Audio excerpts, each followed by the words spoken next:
What are you willing to give up for the Lord? These are some troubling times that we live in. Jesus said in John 12:23, he spoke of his death, what he would have to go through for us. He said, except a corn of wheat, except a seed, falls to the ground and dies. That's the only way that it can produce more.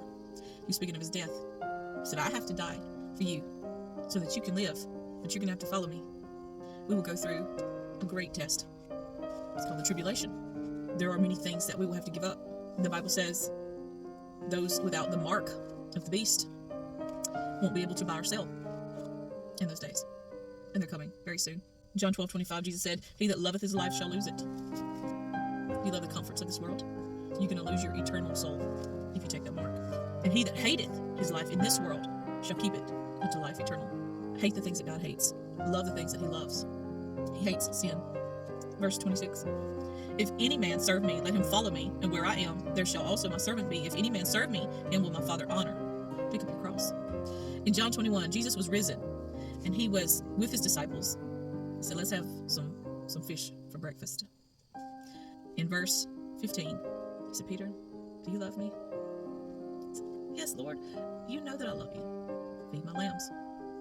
He said to him again, second time, Peter, do you love me? Lord, you know everything. You know that I love you. Feed my sheep. He said to him a third time, Peter, do you love me? Peter was grieved. He's like, Lord, you know that I love you. Feed my sheep. In verse 18, he said, when you were young, Peter, you went wherever you wanted to go.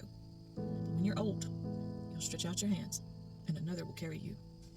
He spoke of the way that Peter would give his life, lay down his life for Jesus. We're going to have to do without some things. We're going to have to go without the comforts of this life, but only for a short time. You keep your eyes on the prize. Keep your eyes on Jesus, no matter what you have to go through. And if you're sitting around waiting to be raptured before anything happens, you're not prepared to lay down your life to go all the way. Those that endure until the end will be saved. You might lose your life on this side, but you gain eternity. Only the things that we do for Jesus matter. You can have the finest job, you can have the finest education. It's not worth anything. You don't have Christ. You can gain this whole world and lose your soul. What does it profit you if you gain the whole world but you lose your soul? I just want to help people to understand how they will have to stand. What did you think that Paul was speaking of when he said, stand in the evil day?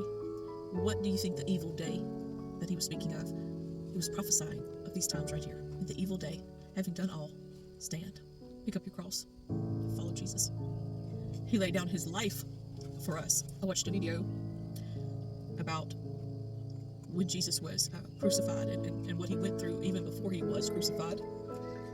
They ripped the flesh from his body.